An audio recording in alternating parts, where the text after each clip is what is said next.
Salut et bienvenue dans cette nouvelle vidéo dans le canal Réussir ses études en Allemagne. Donc ça c'est une autre vidéo sur l'interview d'un ingénieur en électrotechnique qui a fini ses études et il y a un parcours exemplaire donc que j'aimerais vous présenter aujourd'hui. Donc j'ai fait pour vous une vidéo dans laquelle j'interviewe un ingénieur, comme je disais, exemplaire. Donc il s'appelle Cédric Tefo, donc il va Cédric Diago, pardon. Donc je vais laisser le soin à Cédric de se présenter avec ses propres mots. Alors salut Cédric et merci d'avoir accepté l'invitation. Merci Monsieur Djingue Franklin, merci déjà d'avoir pensé à moi et merci également pour l'invitation déjà. Moi c'est Cédric Diago, je suis arrivé en Allemagne en 2009. Okay. Après bref session de cours de langue à Yaoundé, j'ai eu l'occasion d'obtenir mon visa et puis j'ai rejoint la communauté camerounaise en Allemagne pour les études. Ok. Bon, est-ce que par rapport, quand tu arrives en Allemagne, comment tu as fait? Est-ce que les cours de langue une fois en Allemagne, c'était compliqué? Alors quelle a été ta stratégie, puisque aujourd'hui tu es l'un des examens, on ne va pas le cacher, donc à suivre, parce que étant donné qu'il s'est... Tu t'es bien sorti jusqu'ici, c'était quoi ta tactique déjà avant de commencer les études, quoi? Qu'est-ce que tu peux donner comme conseil déjà pour ceux qui arrivent et déjà comment passer le DSA ou alors le test d'affaires? Comment tu arrives des cours en Allemagne pour l'université? Oui, c'est toujours la question qu'on se pose quand on arrive dans un milieu étranger. On ne connaît pas à quoi on est confronté, on se demande si on va réussir un jour. J'arrive exactement le 26 septembre 2009. J'ai la chance d'avoir mon oncle qui vit dans les environs et il m'accueille et puis chez lui il a des petits-enfants à la maison. Donc c'était une grande chance pour moi. J'ai causé, j'ai dialogué avec des enfants. Vous savez, avec des enfants c'est toujours plus facile d'apprendre une langue et tout parce qu'ils parlent l'allemand facile, la langue facile, sujet, verbe, complément. Et c'est un peu ce canal-là que j'ai utilisé pour déjà améliorer mes connaissances en langue allemande. Et j'ai fait les cours de langue dans la même ville. C'était par contre différent un peu des autres qui vont dans des centres de préparation. J'étais dans un centre privé où j'ai préparé l'examen de cours de langue, focalisé sur le test DAF, mais à la fin j'ai fait le DSA. Et toujours dans la même ville? Dans la même ville, oui, exactement dans la même ville. Et j'ai obtenu mon DSA en 2010 à Constance, oui, et après 4 mois de cours de langue exactement, j'ai fait mon DSA à Constance. Et comme j'ai dit, la force pour moi c'était des enfants qui étaient chez mon oncle. Il avait 4 filles à la maison à l'époque, 2 qui étaient plus petites, 7 ans et 4 ans. Et du coup, moi j'étais chargé de conseiller des enfants, de discuter avec eux. Quand je revenais après des cours de langue à midi, je prenais une, chacun avec son heure, une première pour 1 heure de temps, une deuxième pour 1 heure de temps. Je vais avec eux dans un milieu isolé et puis on essaye de dialoguer. Je faisais des erreurs et puis elles essayaient de me corriger. Non, on dit comme ci, on dit comme ça. Et c'est un avantage fou que j'ai pu utiliser. Et comme je dis, j'ai eu le DSA une seule fois. Et après, on n'est pas sans ignorer. Moi, je suis arrivé à l'époque avec une prise en charge. C'était pas facile. Il fallait maintenant jobber pour commencer les études. Ça n'a pas été facile. J'ai donc pris 6 mois de congé après mon DSA. 7 étant immatriculé, mais j'ai pris 6 mois, un semestre pour travailler. Et je suis allé à Mannheim. C'est là où j'ai fait mes premiers jobs. Et j'ai commencé là-bas. Quand je pense encore un peu à cela aujourd'hui dans le passé, c'est beau, je vais dire c'est encourageant parce que mon premier job à l'époque à Mannheim c'était au stade de tennis. Il fallait pousser la terre pour remplir les stades de tennis et c'était pas du tout facile parce que quand on approche ma soeur pour lui parler de ça, on me voit étant tout petit, on dit que je ne peux pas pousser la brouette toute la journée, mais bon, Dieu merci. On est dans un pays de combat et puis quel que soit ce qui arrive, on travaille. Donc c'est à partir de là que j'ai construit quelque chose, j'ai préparé l'entrée à l'université et tout le reste. Et je reviens donc exactement en hiver 2010 à Reutlingen pour commencer les études. Beaucoup se sont posé la question pourquoi Reutlingen et pourquoi pas aller dans une autre ville. En effet, on n'est pas sans ignorer que la ville où on arrive, on est en quelque sorte relié à cette ville. Voilà, donc il y a le père qui est là, mon oncle qui est là. Et une parenthèse entre autres, c'est un papa que je tiens à remercier parce que Aujourd'hui, nous sommes en 2019 et quand il regarde au nombre d'enfants qu'il a fait venir, nous sommes déjà à 18 enfants. Okay. Et à l'époque, j'étais, je crois, le 12e, si je ne me trompe pas. Et qu'il a fait, il a aidé à venir pour se battre ici. Donc, je reviens à Reutlingen en octobre 2010 et déjà dans la ville, quand je faisais les cours de langue, j'ai eu la chance de rencontrer des grands frères qui travaillaient dans des grandes sociétés comme Bosch par exemple. Je ne vais pas manquer sans citer le grand frère Njikam Frédéric qui a apporté certains conseils et puis quand on voyait des grands frères comme ça encourageait. Donc je reviens à Reutlingen, j'ai décidé de commencer à étudier en mécatronique et quand je commence la mécatronique, je ne sais pas où je vais aller demain. Je ne sais pas ce qui m'attend demain exactement. Donc, je commence la mécatronique, je prends des choses en main et tout le premier semestre, je n'ai pas travaillé parce que pour moi c'était important de me concentrer. Il y a la langue encore, quand on finit les cours de langue, il y a le domaine de la langue technique quand on commence à l'université. Il y a le système des études allemandes qu'il faut comprendre. On n'est pas sans ignorer que le système n'est pas pareil à celui du Cameroun. Oui. I got broads in Atlanta, just took the lean in the family, credit cards and the scammers, getting no licks in the band, legacies.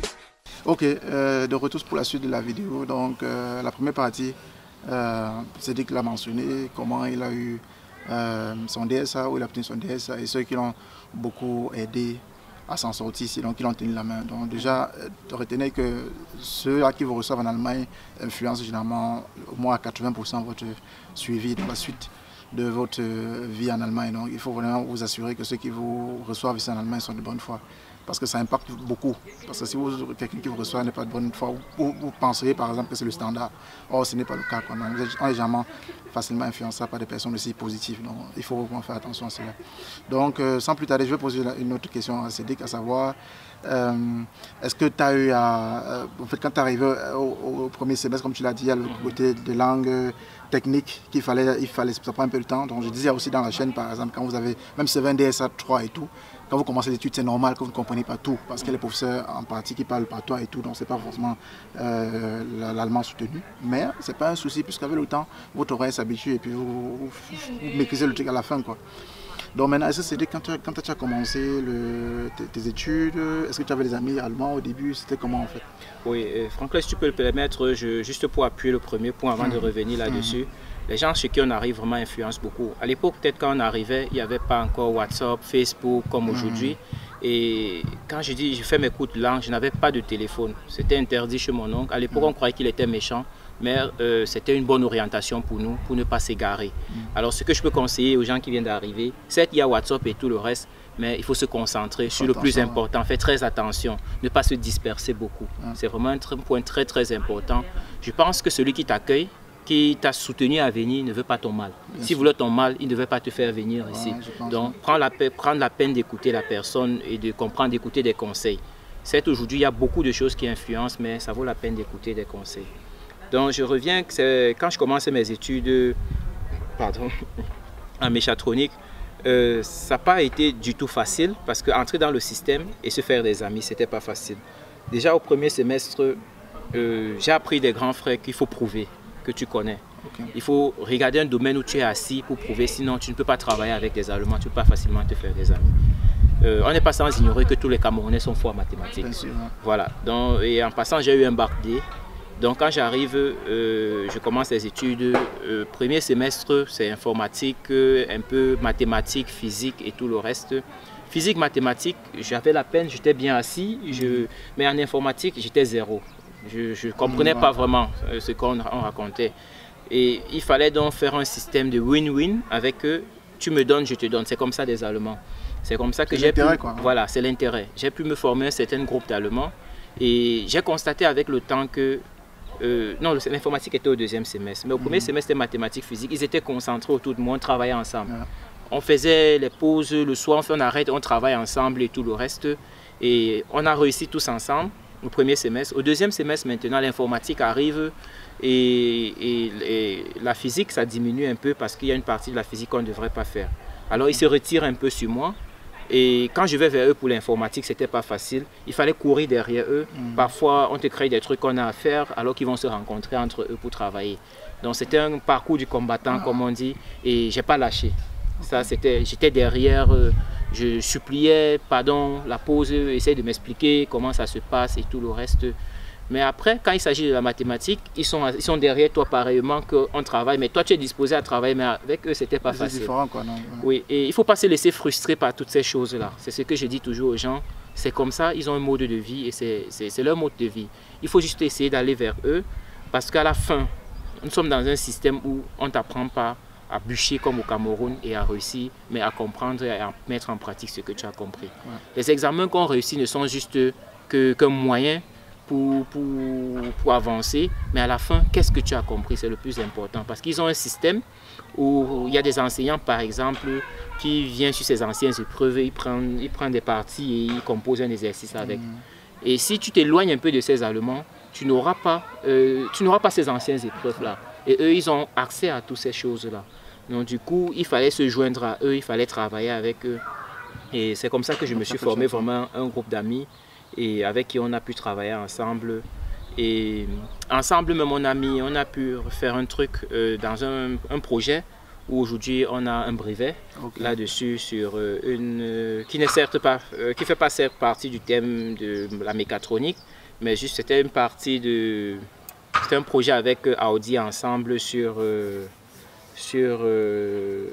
marketing, parce qu'on avait un cours de marketing et puis il y avait une partie qu'on appelait comment être confortable pendant le travail et tout le reste. Là, on a développé une chaise ergonomique qui a aujourd'hui un brevet là-dessus. Et parce qu'il n'y en avait pas un truc pareil. Donc un groupe de 6 amis allemands avec qui aujourd'hui nous sommes encore en contact. Il y en a 2 qui sont allés aux États-Unis et tout le reste sont un peu partout en Allemagne. Mais nous sommes toujours en contact. Ok, non c'est bien. Maintenant pour revenir sur le côté maintenant boulot quoi. Bon, quand tu as commencé les études, puisque après quand tu étais pendant les études, est-ce que tu as eu à faire, qu'est-ce que tu as eu à faire comme boulot? Qu'est-ce que tu as fait avec Schuden? C'était quoi? Comment tu fais si tu t'en sortais financièrement quoi? Oui, c'est vraiment une bonne question. Le premier semestre, j'ai rien fait, rien du tout. Donc tu avais l'argent en fait. Voilà, j'ai travaillé 6 mois.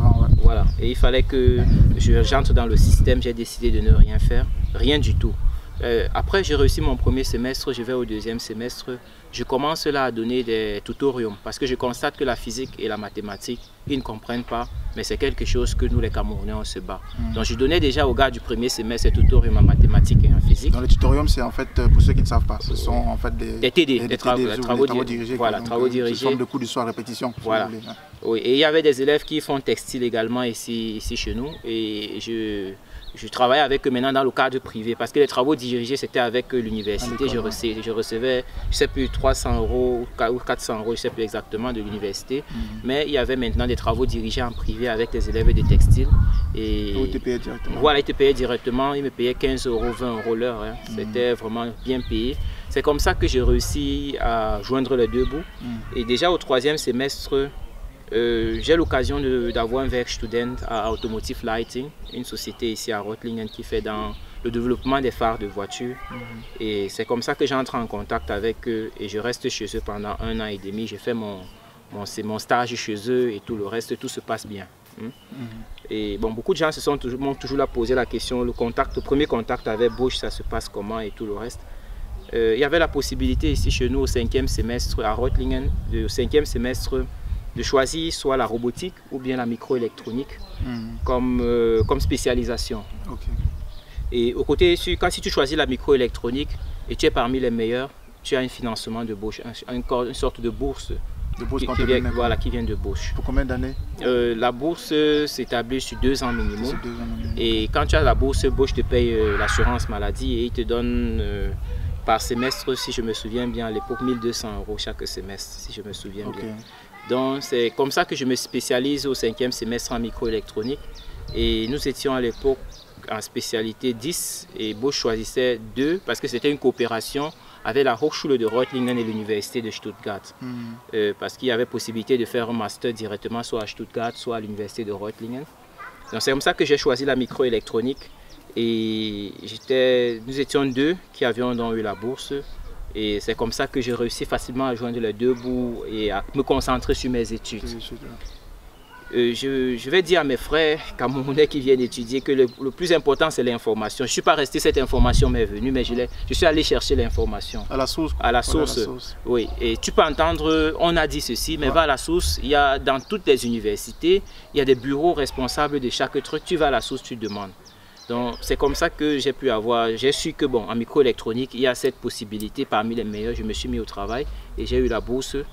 Et il y a aussi, donc c'est comme ça que je joins les deux bouts. Maintenant, quand j'écris ma thèse de bachelor, je l'ai fait donc, bon, en passant, quand tu as la bourse, quand j'ai eu la bourse, j'ai donc eu un mentor, un encadreur à Bosch. Et la plupart des encadreurs, ce sont des chefs de département.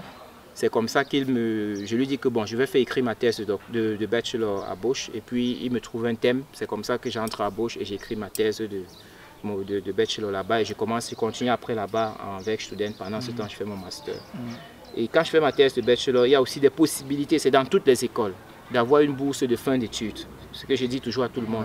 En fin d'études, tu vas, il y a des services chargés de s'occuper surtout peut-être plus des étrangers parce qu'on sait que nous c'est difficile ici pour joindre les deux bouts. Tu leur poses le problème, moi je leur ai posé le problème, je suis en fin d'études et j'ai besoin d'un soutien pour payer mon loyer et me concentrer pour finir mon mémoire.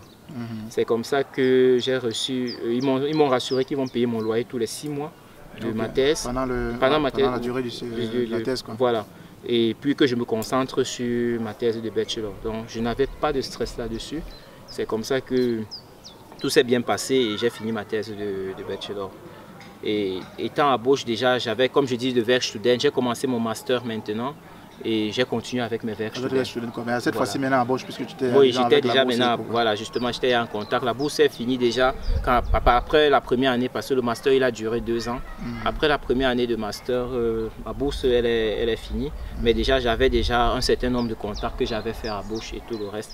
Et c'est ainsi que j'entre dans le monde professionnel petit à petit. Parce que après, je reste à Bosch, j'écris mon masterarbeit et je commence à Bosch. Et quand j'écris mon masterarbeit à Bosch, juste c'est une petite parenthèse, j'ai reçu la meilleure thèse de master de mon semestre, disons comme ça.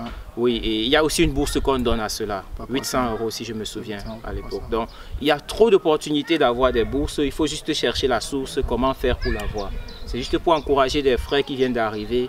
Ne dormez pas et vous dites que c'est comment, mais il y a beaucoup de portes qui sont ouvertes. Il faut juste aller cogner à la bonne porte pour pouvoir. Et ce n'est pas seulement les notes, il faut que je rassure, ce n'est pas seulement les notes. Ma vie sociale, quand j'étais étudiant, elle était, j'essayais d'aider les autres parce que c'est quelque chose qui est entré dans mon curriculum vitae, dans mon CV, voilà. Et je me rappelle à l'époque, un dimanche, je reste chez moi, on sonne chez moi, j'ai dit c'est qui? On me dit que c'est la mairie. Et quand la mairie sonne chez toi ici, on a souvent peur, on se dit que mais c'est quoi? Mais quand elle sonne chez moi, elle me dit qu'il y a un étudiant qui vient de la Côte d'Ivoire, on a reçu mon contact de l'université, que je peux l'encadrer. Et parce que dans ma cité universitaire où je vivais, j'avais des engagements sociaux, j'étais ce qu'on appelle ici le responsable des étudiants dans ma cité. Peut-être par rapport à la question justement, je pense que j'avais publié également une vidéo là-dessus pour dire les différentes possibilités de gagner l'argent sans avoir à aller travailler ou aller dans les travaux standards comme fast food. Quand vous êtes Ramsprecher, comme Cédric le dit, vous avez beaucoup d'avantages. Ça peut être par exemple qu'on vous permet de vivre peut-être plus longtemps dans la chambre d'étudiants que les autres, ou peut-être on vous réduit simplement la somme à payer comme toute personne. Nous, par Baden-Württemberg, en général, c'est en fait dans ma ville, Pforzheim, c'est limité. En tant qu'étudiant, vous avez 6 semestres, 7 semestres au plus d'habiter, mais quand vous êtes Ramsprecher, vous pouvez vivre peut-être 8 semestres et tout, quoi. Donc ça fait un plus. Déjà, c'est juste pour la parenthèse. Voilà. Et ici, moi, j'avais l'occasion, le loyer à l'époque était 200 €. Je payais 60 €. Donc en tant que Ramsprecher, il y a cette il y a des responsabilités, il y a des trucs comme quelqu'un peut venir à 2 h, il a perdu sa clé, j'ai une clé que je peux ouvrir toutes les chambres, mais c'est parce qu'il y a une confiance qu'on met en toi. Donc c'est cet engagement social là que nous on néglige souvent, mais j'encourage mes frères qui viennent d'arriver, qui viennent commencer. Ayez l'audace de dire que je peux, parce que souvent on a souvent peur, on dit oh devant les gens, si c'était 100, c'était 20 personnes x 6, 20 par niveau x 6 niveaux, ça fait 120 personnes. et ils sont obligés de t'écouter. Si tu peux dialoguer avec eux, tu te fais entendre et tout le reste sont obligés de t'écouter. Donc, c'est tant de choses. Il ne faut pas seulement penser côté des notes. Certes, c'est important, ouais. mais il y a l'engagement social qui font partie de ta vie en Allemagne et qui peuvent également t'aider, t'ouvrir certaines portes. Parce que quand tu arrives parfois, est-ce que dans le social, tu as déjà fait un truc? Quand tu racontes un truc comme ça, tu peux prendre des responsabilités, par exemple. Donc, il ne faut pas négliger ce côté-là. Ok, maintenant peut-être une anecdote aussi. Okay. Comme Franklin a dit tout à l'heure, quand on commence les études, il y a des professeurs qui parlent en leur, je vais dire, patois, comme on dit souvent. Et ça, je peux confirmer parce qu'au deuxième semestre, mon professeur de mathématiques, il est, comme on dit ici, dans la région Schwab. Donc Schwab sont les gens qui viennent de la région. Et quand il parle l'allemand, il mélange avec le patois, parfois sans s'en rendre compte. Donc au deuxième semestre, il dit, je ne vais jamais oublier, en allemand, un vecteur kann man Muckesekele nach rechts schieben. Ça veut dire qu'un vecteur, on peut le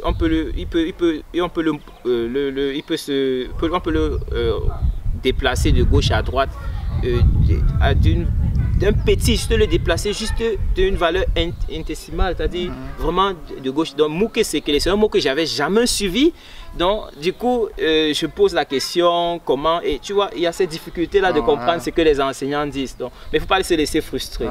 Justement, donc c'était un peu ça. Maintenant, c'est pour sur les études en général, est-ce que si tu devais recommencer aujourd'hui, est-ce qu'il y a peut-être quelques pièces que tu as dit, oh, tu es peut-être tombé là-dessus, quelques difficultés, tu aurais dit, ah, si tu devais recommencer les études aujourd'hui avec ton expérience, tu aurais peut-être dit, bon voilà, j'aurais pu peut-être ne pas faire ceci, ou peut-être j'aurais pu faire cela, ou peut-être j'aurais dû commencer avec ça tôt, ou peut-être plus tard, quoi. Est-ce que tu as quelque chose, tu as un truc peut-être qui t'est arrivé pendant ton parcours, où tu peux dire peut-être que bon voilà, aux autres qui vont peut-être commencer, qu'en fait, qu'ils fassent ceci, ainsi de suite. Moi particulièrement, j'ai eu l'occasion quand même de cogner dans beaucoup de portes un peu tôt. Et jusqu'à maintenant, je n'ai pas de regret particulier. Le seul regret que j'ai, c'est de n'avoir pas forcé des frères camerounais vraiment à aller toquer aussi aux portes. Je leur ai parlé, je leur ai dit il y a telle possibilité et tout, mais je suis resté dans mon coin. Et aujourd'hui, je regrette un peu parce qu'ils auraient aussi eu cette opportunité-là. Parce que, tu vois, nous entre Camerounais, quand on dit ah ok, peut-être il raconte ça pas et tout et on ne va pas. Mais j'aurais dû peut-être même tirer la main, dire qu'allons, va demander là-bas. Et il y a aussi un truc que je peux conseiller aux frères camerounais, s'il faut recommencer aujourd'hui. Il y a des erreurs que je pourrais plus faire. Par exemple, quand j'écrivais les demandes de stage à l'époque, certes j'étais déjà automotive lighting, mais j'écrivais aussi. Mais je ne savais pas qu'il y avait un service dans l'université qui était chargé de lire des CV des gens. Oui. Je ne savais pas qu'il y avait un service qui était chargé de lire les CV des gens. Et du coup, on fait souvent des CV, on les envoie à la hâte comme ça. Et après, je me suis rendu compte, donc j'ai dit, waouh, il fallait que normalement j'aille vers eux. Côté études, même, vraiment, j'ai écouté les conseils des enseignants. Parce que j'ai aussi eu un enseignant camerounais qui est venu de Berlin. Et j'étais la première promotion des étudiants qu'il a commencé à enseigner ici. Et ce sont des gens que j'écoutais des conseils, j'essayais de les mettre en pratique. Ça n'a pas toujours été de l'eau calme et tout. Il y a des moments où parfois je reste dans ma chambre, je me dis, mais j'étudie même pourquoi. Ça me stresse, ça arrive à tout le monde. Tu demandes, mais je pars même où? Mais je dis toujours, il faut avoir ce qu'on appelle un repère en mathématiques ou en physique. Quand tu as un repère dans ta vie, je pense que ça peut aider. Moi, à l'époque, je dis toujours merci à ce grand frère. Même quand j'ai fini mon master, il n'a pas eu la chance d'être là. C'est un grand frère, Ghislain Mouissil. Franklin le connaît, sûrement l'ami de Frédéric. C'est un grand frère que j'ai eu à rencontrer pendant mes études plusieurs fois. Et vraiment, il faut dire merci à Franklin comme il fait des vidéos comme ça, parce que c'est à travers une vidéo que je l'avais rencontré aussi. Et j'ai essayé d'entrer en contact avec lui et il m'a toujours encouragé. Il m'a dit, bats-toi, fais comme si, voilà comment j'ai fait et tout le reste. Et vraiment, c'était déjà, quand je suis dans ma chambre, c'est difficile. Je me tourne, je vois ces vidéos. Je dis, ben, le grand s'il a même fait comment? Ça me galvanise encore un peu.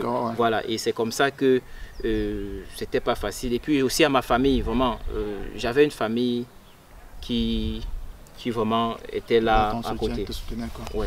Ok, en fait, je pense que bon, on arrive bientôt à la fin de cette vidéo, mais peut-être pour ceux qui ont regardé la vidéo jusqu'ici, un petit bonus. Je vais prendre un exemple pour ceux qui ont étudié au Cameroun, ceux qui du Cameroun, qui ont peut-être fait le baccalauréat au Cameroun. Si vous regardez votre parcours déjà jusqu'au baccalauréat, ce qui vous encourage parfois le plus, c'est de savoir qu'un voisin a passé le bac, tel voisin a passé le bac, et c'est ce qui manque un peu en Allemagne. Donc c'est pourquoi aussi la chaîne est là pour ça. C'est pour encourager, vous montrer que c'est possible. Parfois vous avez des problèmes, vous pensez que vous êtes les seuls à avoir, ou alors il y en a plusieurs qui ont eu les problèmes avant vous, et elles ont résolu facilement. Donc parfois, ce qui, pour moi, d'après mon expérience en Allemagne, c'est parfois en Allemagne on a l'impression que tout est compliqué. Oh, justement, c'est pas seulement, tu ne frappes pas la bonne porte en fait. Et ce qu'on écoute, ce qu'on entend parce que c'est le standard, mais ce n'est pas le cas en fait. Donc c'est pour ça que j'essaie de faire cette vidéo et même TV de personnes pour que vous voyez en fait que ce n'est pas une question de moi, c'est une question de système en fait. Et plus tôt tu comprends comment ça fonctionne et plus vite tu vas en fait. Donc c'est ça en fait le truc. Et pour la dernière question peut-être pour le truc, bon voilà, c'est dès que tu as fini les études, tu as fait un bachelor, tu as fait le master, maintenant tu travailles, est-ce que les études t'ont aidé? Est-ce que quand tu commences le travail, tu vois que ce que tu as appris pendant les études, ça t'apporte un plus au travail ou pas? Est-ce que ça valait le coup d'étudier, en gros? Oui, ça valait le coup d'étudier, absolument. Je peux que conseiller, en tout cas moi, s'il faut recommencer, chercher, réfléchir ce que je vais étudier la même chose, je le ferai. Peut-être j'augmenterai autre chose là-dessus. Mais dans le monde professionnel, oui, ce que j'ai étudié, déjà, parce que pendant mon master, peut-être, je ne sais pas si je l'ai mentionné, oui, en master, j'ai fait la microélectronique et l'électronique de puissance. Et pendant le master, on a la possibilité de développer des puces électroniques. Donc déjà, pendant mes études, j'avais déjà eu à développer une puce électronique que j'ai vue avec mes yeux. Et dans le monde professionnel, c'est ce que je fais aujourd'hui. On développe des puces électroniques. Donc ce que j'ai étudié, ça m'apporte un plus absolument dans ce que je fais. Je n'ai pas changé. Parce qu'il y a des gens qui peuvent étudier mais aller travailler autre chose. Mais moi, je fais dans le domaine de mes études, exactement. Ok, donc ça marche. Alors c'est dès que je te dis merci. C'est ici qu'on arrive à la fin de cette vidéo et je vous dis merci aussi d'avoir regardé jusqu'ici. Ouais. Et je vous souhaite une bonne journée jusqu'à la prochaine vidéo. Bye bye. I got broads in Atlanta, just took the lean in the family, credit cards and the scammers, hitting the licks in the band, legacies.